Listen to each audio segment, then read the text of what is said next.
TFM. This is J.G. Hertzler, General Martok on Deep Space Nine, and you're listening to Trek FM.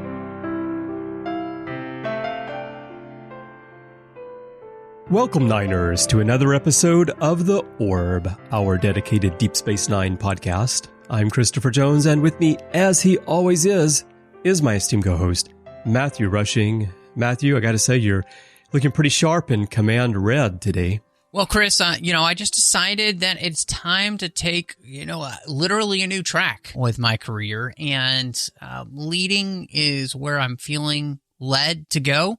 And I'm really excited. And I've got to say, I really do feel like the red looks good on me. It's much better for my complexion than the mustard yellow. Yeah, I would agree. It looks really sharp. And so you're feeling led to lead today. All right. Well, this is a lead in to what we're going to talk about here in a two-part orb. We're going to talk about The Way of the Warrior, the premiere of Season 4 of Deep Space Nine. Here's a quick intro to the story, which will serve for both episodes of our discussion. Following the revelation that the Founders had infiltrated the Alpha Quadrant, tensions are high and Starfleet is preparing for the worst. Those tensions rise when the Klingons arrive at Deep Space Nine on a mission, allegedly, to support their Federation allies. But as trouble begins to brew, Sisko brings Worf to the station to help smooth things over and find out what is really going on. Once the Klingons' plans to invade Cardassia are revealed, the relations between the Federation and the Empire quickly deteriorates, and the peace treaty is dissolved. And kind of all hell breaks loose after that. And of course, this story is about much more, Matthew, than just this tension between the Federation and the Klingon Empire. Got a lot going on here, especially a lot of character stuff with Worf. But just to start off, why don't we go high level and talk about the shift in the series? Because when we think about The Way of the Warrior, I think most people think first about the addition of Worf. Mm-hmm. Then they think about the subtraction of Sisko's hair. Yeah. But there's a lot of other stuff that happens here that kind of sends the series in a new direction. So it becomes the show that we think of when we say DS9. Yeah, I mean, it is interesting, and obviously, I think anybody who's listening to this show knows that they were kind of given a mandate to bring Worf onto the show for Season 4, and that was going to change the direction. That this show specifically had been moving from the end of Season 3 into Season 4. Their thought process was, okay, we're going to go with the Dominion, and they have to do kind of an abrupt left to actually get to the Dominion and bring Worf onto the station and find a reason for him to be there. And so, I think it is a really interesting curveball that they get thrown. And in all honesty, I think that they handle it really well because they find a way to make it work in the story that they're trying to tell. At the same time, use it to bring Worf to the station. And the most interesting thing to me is that this shift in the series mirrors our original introduction to Deep Space Nine in the fact that the character coming to Deep Space Nine that we're focusing on here the most in Season 4, their introduction is Worf, but he's much like Sisko when he comes to Deep Space Nine. He's kind of a broken man. He's a broken Kling man. And he's a Kling man. A Kling man. Is that like a Klingon? Yes. A Kling man? Okay. And he's wrestling with the loss of the Enterprise. At this point, generations had happened. The Enterprise D has been destroyed. His home is gone, and his life in Starfleet, he's questioning all of it. Does he want to pursue something else? And the difficulty here, again, of reintroducing the Klingons and Worf and everything, he's again being forced to choose a side between his two heritages, the people who raised him on Earth, and his adopted home of Earth, and of course Starfleet, and the Klingon people. And so I think it's a really interesting shift in the series. But I think the smartest thing that they do is they mirror their original first season and their original problem with the captain and with Worf. And what it helps do is it helps bring that character into the show, and at the same time, make it feel like you get an opportunity then to show how much everybody else on Deep Space Nine has grown over the last 3 years by kind of using Worf as like a sounding board for all of these characters. And I think that is quite evident in his interactions with O'Brien, because they were both on the Enterprise, and we know them from the Next Generation. So we see all that growth in O'Brien and how much more comfortable I think he seems in his own skin, especially in those interactions with Bashir, where we see them talking about things. So yeah, it's a great point about mirroring Emissary. And interestingly, it's a point that I haven't thought a lot about, even though it is right there at the surface. I mean, it's quite clear. And they do have the discussion, certainly, when Worf starts talking about considering resigning from Starfleet. There are a number of scenes in the overall episode, the 2-hour episode, where Sisko explains these things to Worf and is mirroring his own situation with Worf's.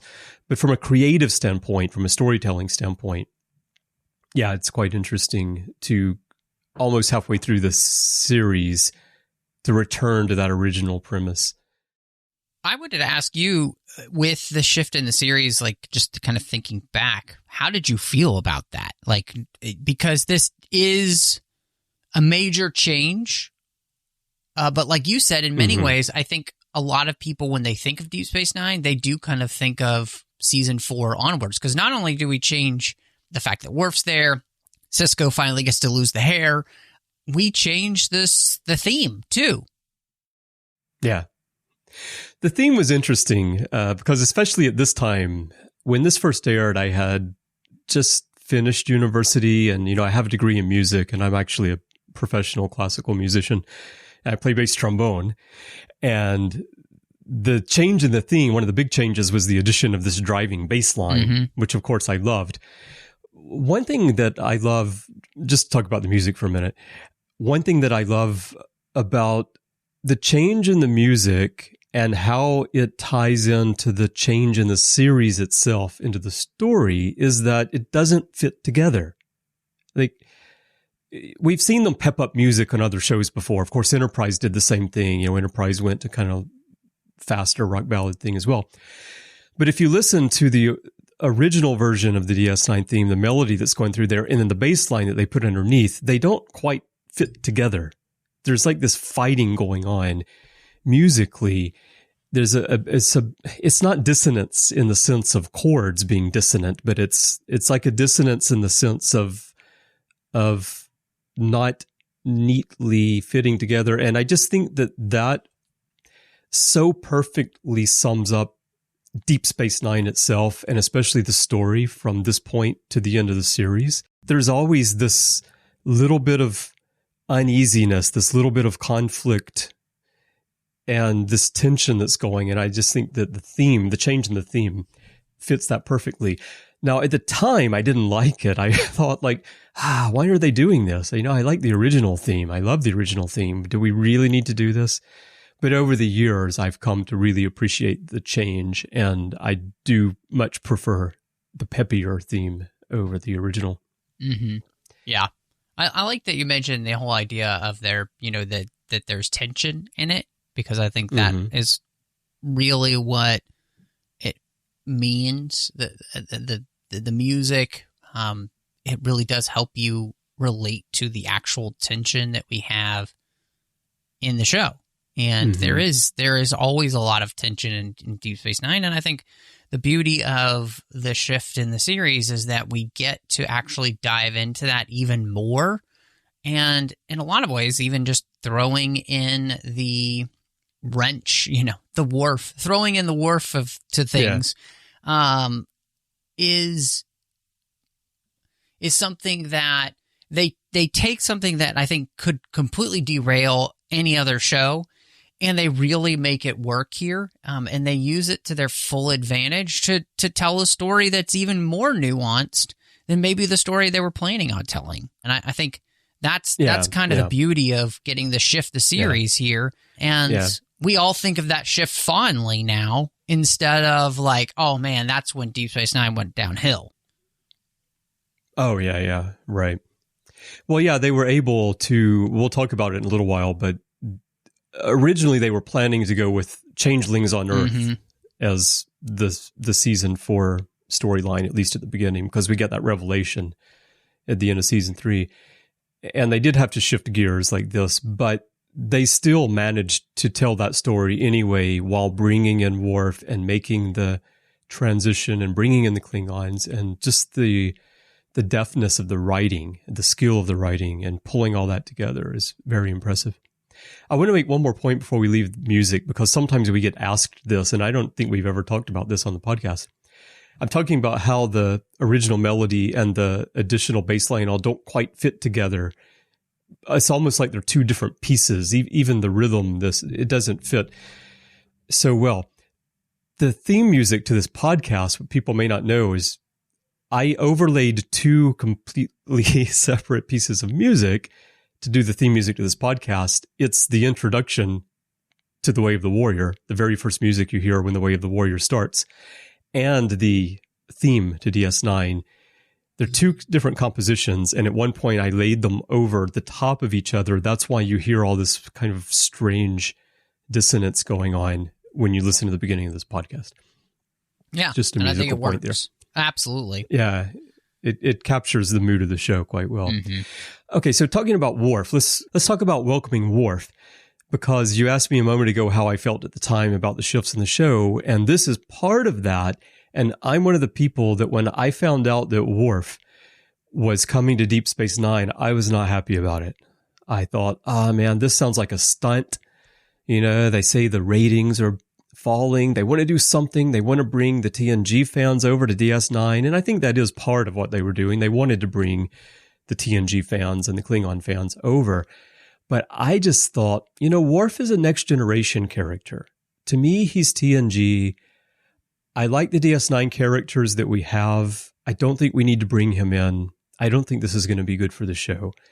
Those are my thoughts in the moment as it was happening, as the news was being reported.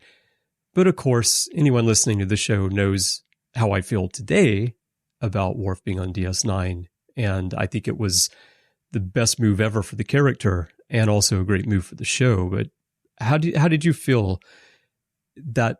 Maybe we talked about this years and years ago on here when we talked about Worf, but I don't remember now. How did you feel when you found out Worf was going to be coming over? I don't think I remember having an issue with it. If there was anything, just kind of wondering how he would fit. But in many ways, I don't think that there is a better fit for Deep Space Nine than Worf as a character, because of the fact that he's more of a brooding type, and that fits perfectly with what we have here on Deep Space Nine. It's a bunch of people who are, trying to figure out their lives and aren't necessarily the life of the party.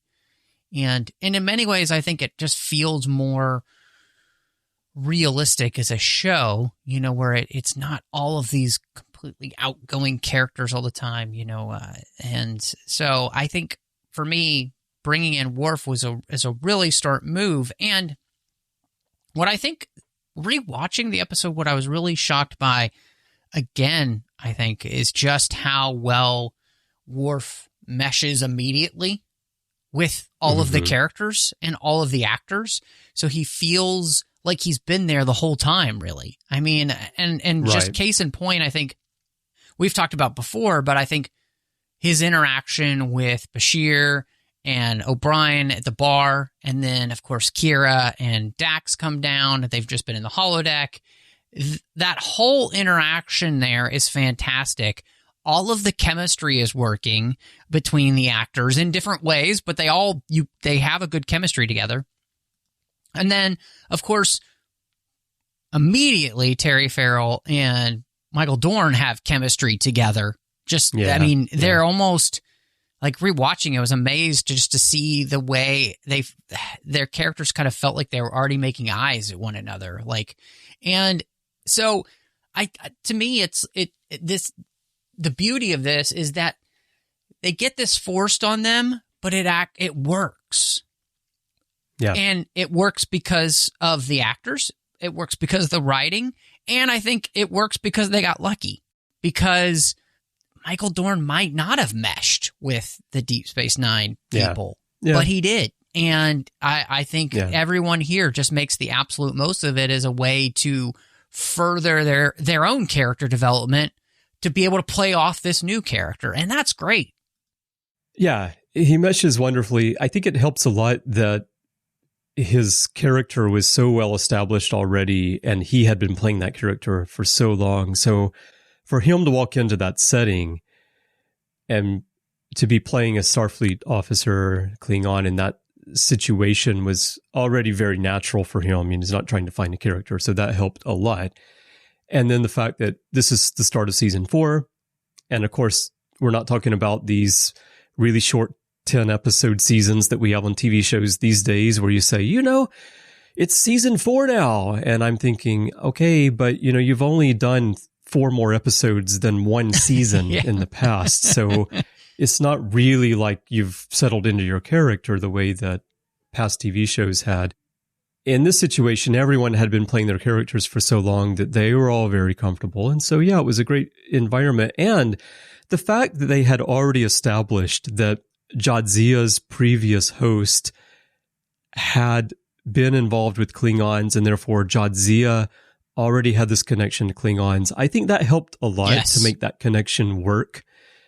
And if Jadzia's character had not had that element, perhaps Worf coming on the station would not have meshed quite as easily with the crew.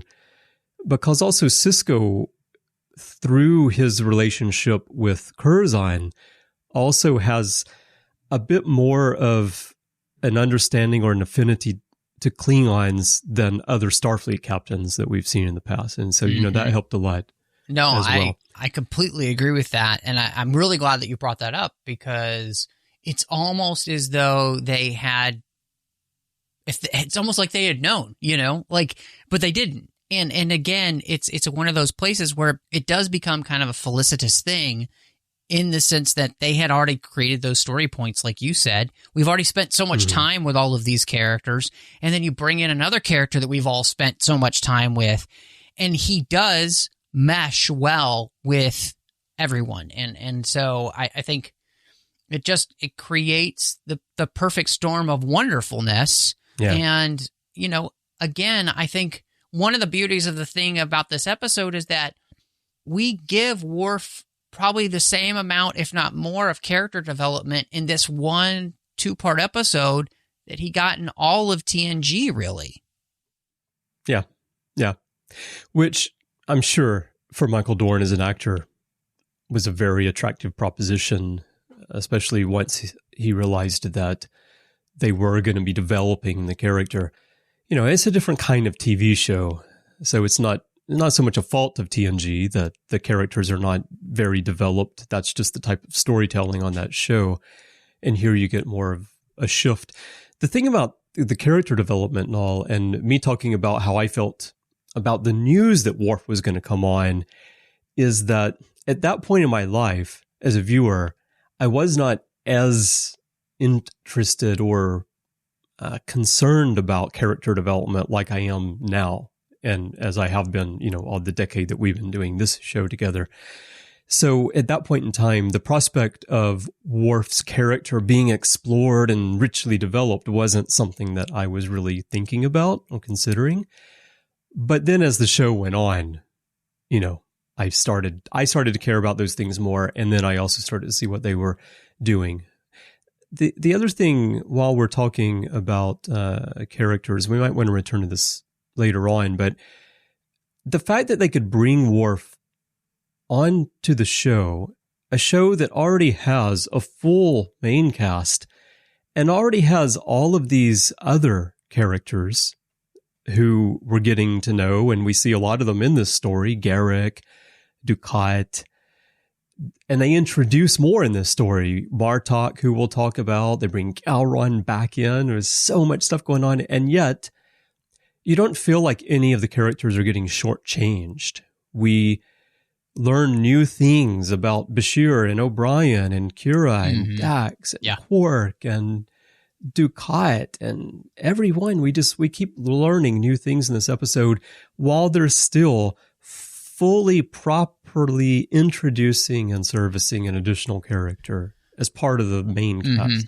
Well, and I do think that one of the reasons that's a possibility, and I think we've touched on this before, but I do think it bears repeating, is the fact that, well, it works because these people have more time to develop these characters because they have 20 some odd episodes a season. And so you do not have to rush that, and you can build up all of these different characters. And that's where I think a lot of times many shows these days, because they only have maybe 6 to 10 episodes a season, unless it's really focused on just a few characters, you kind of run into the problem of, well, people get shortchanged, or story points for them feel like they go too fast, or you don't really know enough about them.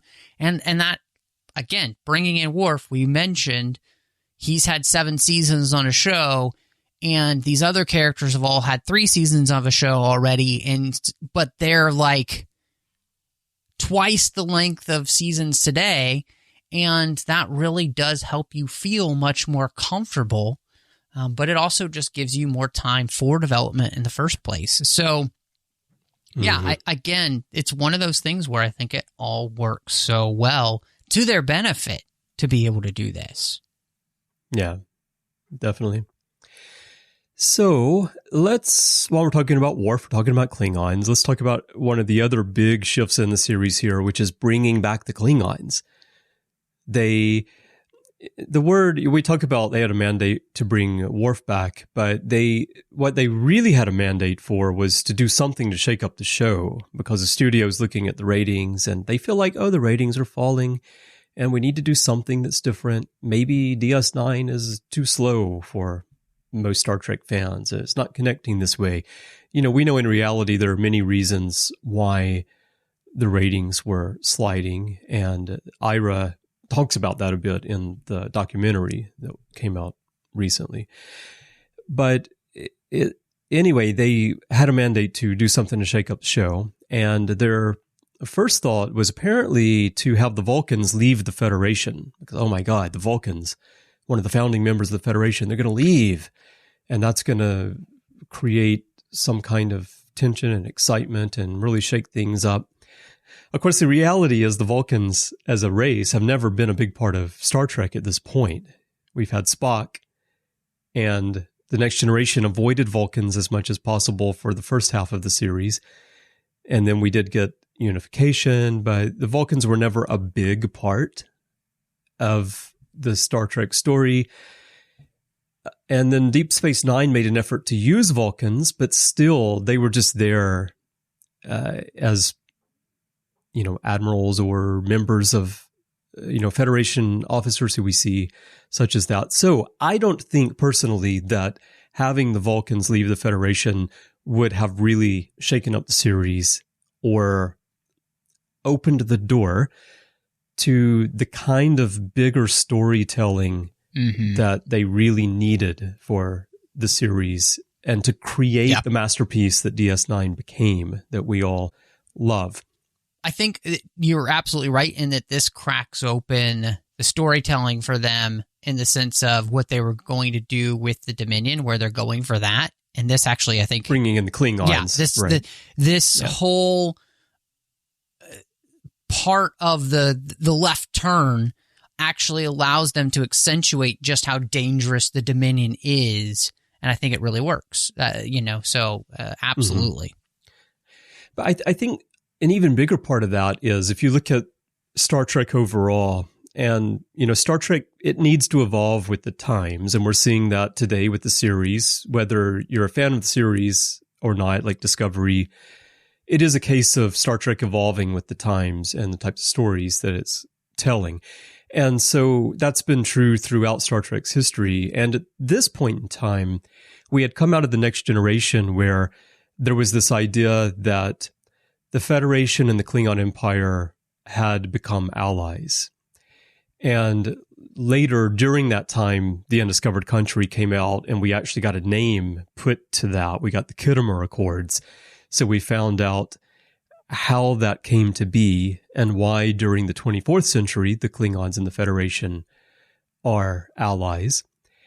But if you think about the storytelling in the Next Generation, the Klingons, who were the big adversaries in the original series, even though we don't actually see them that often, but we know that they're there and they show up in the movies, you kind of defanged them, right? It's kind of like the way Voyager defangs the Borg in my eyes later on. The adversary is no longer the big threat it was before. In the Next Generation, it's like, okay, we're buddies now, we're friends, and we have a Klingon on the bridge of the Enterprise. And so Klingon storytelling for a long time became about Worf. And then it became about the Federation, Picard, helping maintain stability in the Klingon Empire. We've still got friendly relations. Is that really a good recipe for long-term storytelling? Was it a good idea to throw out the Khitomer Accords? I think bringing back the Klingons, kind of allowing them to get back to their more warrior ways is a really interesting thought. And giving them a reason to do that, to where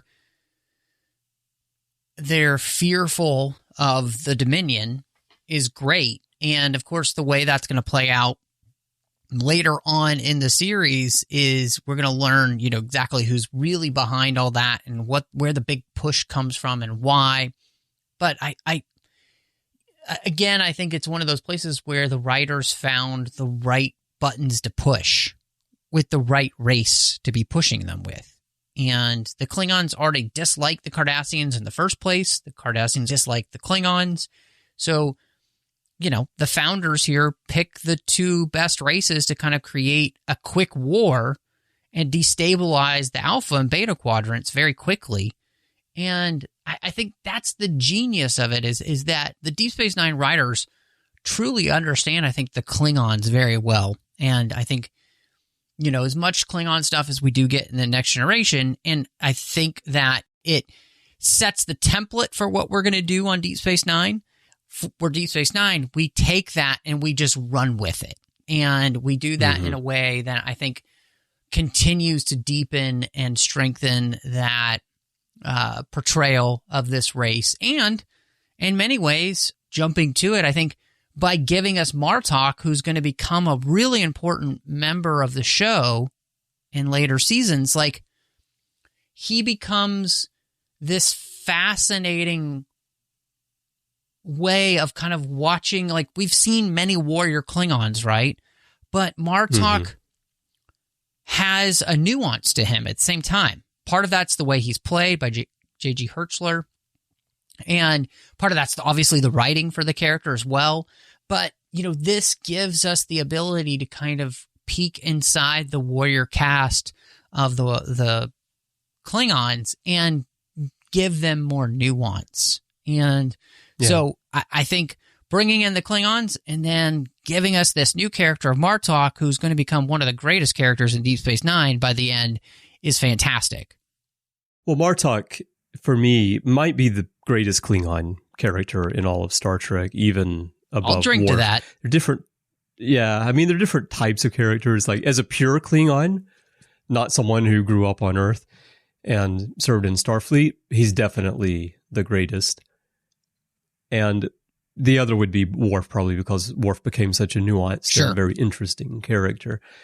But yeah, so let's talk about Martok's introduction to the show, because I cannot imagine DS9 playing out to the end as it does without Martok being there. Yeah.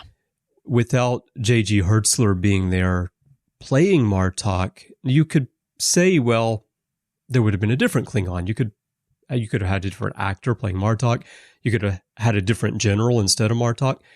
But maybe it would have worked. It would have been different, of course, because it would have been someone else. But there is something about Martok that broke the mold of Klingons.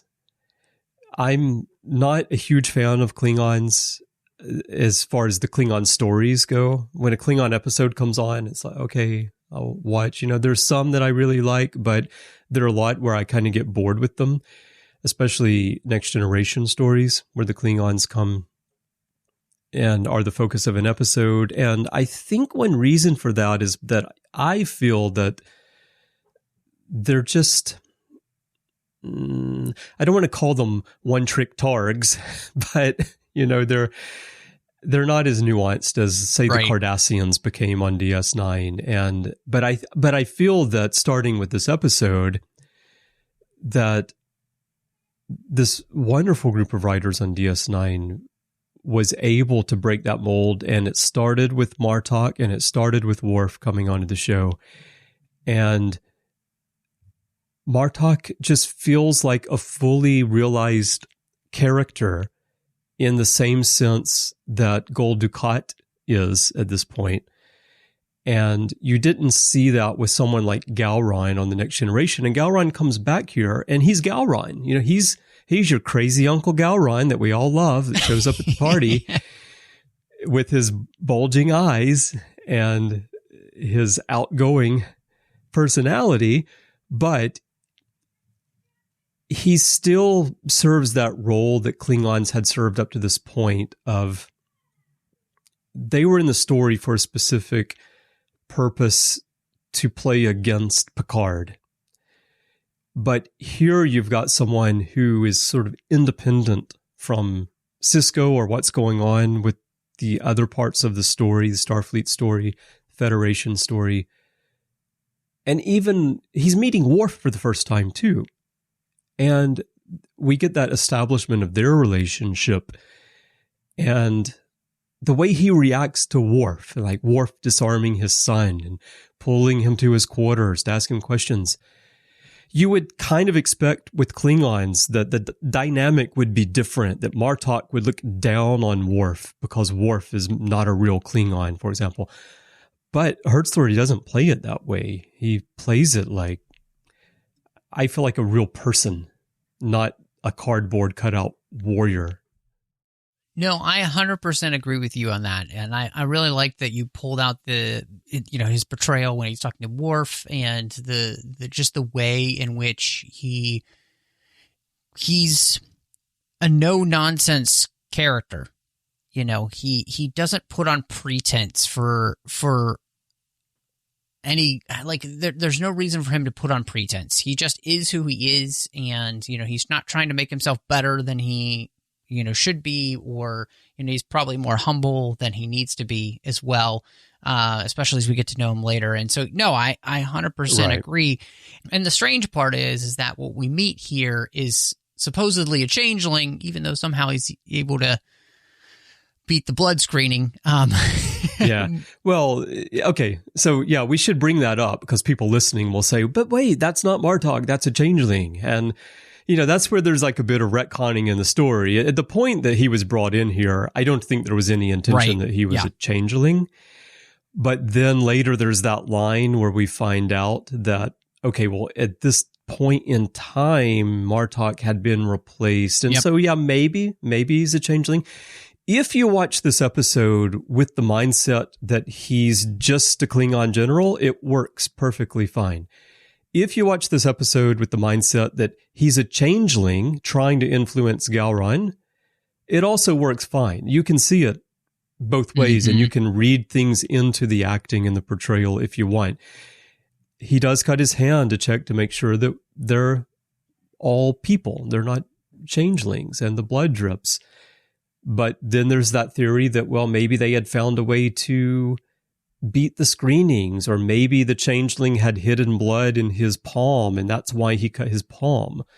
Although we do know from other stories that Klingons do that. They cut their palms. So I don't know why people cut their hand there. Why would you do that? Like, why can't you just prick your finger and let blood come out of that? Yeah, like, right. I don't know why you have to cut your whole hand. It makes no sense. It's more warrior-like, Matthew. Yes, you gotta I'm sure. Yeah. You got to be a warrior right there. So we're not going to debate whether he is or is not a changeling in the writer's mind at the moment that they wrote this story, but we might do that on a different episode. I think it would be an interesting topic. Mm-hmm. But for the purpose of this discussion, I just think that another part of that shift was not only bringing the Klingons back in as adversaries, but bringing in one Klingon who would become an absolute key part of the leadership of the war when the Alpha Beta powers fight the Dominion through the end of the series. And I just think that Martok is one of the greatest characters in Star Trek. I could not agree more. I love him as a character.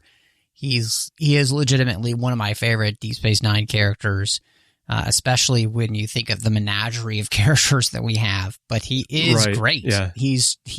And he by the end of the series, he just adds so much to the series as well, and especially for the characters around him. But like you said, he becomes an avatar for allowing us to see a different side of Klingons that we haven't really seen before, and to really get to explore what their lives and what they are actually like, other than just being brutish, thuggish, warriors. So, yeah, that's one of the things that I really do love, that they did finally take the time to flesh out the Klingons and make them a much more interesting race. And again, how creativity works. This is a case where, hey, we want you to do something different with the show. We need you to shake things up. What can we do? What if we get rid of the Khitomer Accords and we bring the Klingons in and we create conflict with the Klingons? And that's a solution to a challenge that's been put before you. And yet the result of that solution that you weren't thinking about ends up delivering some of the greatest storylines and one of the greatest characters, or a couple of the greatest characters, because Worf goes from being this token Klingon in Starfleet to becoming a really rich character by the end of Deep Space Nine. And that's something that we would not have foreseen. And so, creative chance, sometimes it delivers amazing results. Yeah, no, I 100% agree. And, I think that we touched on this a little bit, but, I think that really the threat that we get here, and this really insidious threat of the fact that the changelings could be anyone, there's a heightened sense of fear on the station in the Federation, but all of these different races. And what's great is the way in which the changelings completely understanding how to throw the Alpha and Beta quadrants out of whack very quickly, and that it's a precarious cliff that they're on. And, all of these different empires and federations and stuff are all kind of walking this tightrope, and they just start to wiggle the tightrope a little bit, and people start wobbling and starting to try and hold on and fall off, and it's phenomenal. And again, I think what this does is it raises the level of stakes for how scary the founders are, and we barely have seen them, but they're destabilizing everything already. Yeah, absolutely. Well, I think that would be a great place to start our second part of the discussion. So let's wrap up our first part here. And we would like to hear your thoughts on the way of the warrior and the points that we've discussed so far today. So if you'd like to do that, there are many ways you can do it. A great way is to join the Babel Conference on Facebook. That is our closed listeners group. Just type Babel, B-A-B-E-L, into the Facebook search field, and it should come right on up. It is a closed group, so if you want to join, please answer the questions and agree to the rules so that I can let you into the forum. You can also send us email if you go to our website at trek.fm/contact and choose to send to a show and choose the orb. And that'll come to Matthew and me. And you can also find us on Twitter and everywhere in social media where our username is TrekFM. Now, Matthew, if people want to catch what you're doing, when you're not running around trying to get information from Cardassian tailors and take a sip of root beer, where can people find you? Yeah, well, of course, you could find me all over the place under MattRushing02, Instagram, Letterboxd, Vero, Twitter, all of those type of places. I'm here in the network, of course, doing literary treks as well as Warp 5. Literary treks is about the books and the comics of Star Trek, and Warp 5, Chris, you and I are walking through all of the episodes there, which is super fun as we celebrate 20 years of Enterprise, which is insane. And, of course, you can also find me on the 602 Club talking about all of the fandoms we love outside of Star Trek. We have a whole other side of the network devoted to that. And if there are bonus shows in there you can find as well with Snyder Cuts as well as Assembling Avengers. And then you can find me over on the Nerd Party Network. I've got a finished show called Owl Post with Drea Kaufman. We talked about every single chapter of the Harry Potter series, one chapter at a time. And then, of course, last but not least, you can find me doing Rest Negotiations with John Mills there as well, as we talk about Star Wars every week. But Chris, if people want to catch up with you as you, I don't know, maybe you're enjoying some massage holodeck programs, where can they find you? I need that definitely right now because I actually have headaches all the time from tension. I need that. So you can find me elsewhere on the network doing, of course, as you mentioned, Warp 5 with you, sometimes Literary Treks. Larry Nemechek and I do the Ready Room from time to time, and I have other things going on as well. And if you'd like to chat with me about Star Trek or anything, you can find me on social media. My username is C. Bryan Jones, the letter C, and Bryan with a Y. That's my username everywhere, and I'd love to chat with you there. And if you'd like to help us keep the network going and keep everything that we're doing going into 2022, we could definitely use your support through Patreon. If you visit patreon.com/trekfm, that's patreon.com/trekfm, you can find out how to support the network and get involved. And we really thank everyone who's helping us right now. We really could not do this without you. All right, Matthew, well, let's get ready for the second part of our discussion, and I'm just going to do a sweep beforehand and make sure there aren't any changelings around my studio. Chris, that is a great call, and we want to thank you, everyone, for listening, and we will see you next time as we gaze into the orb.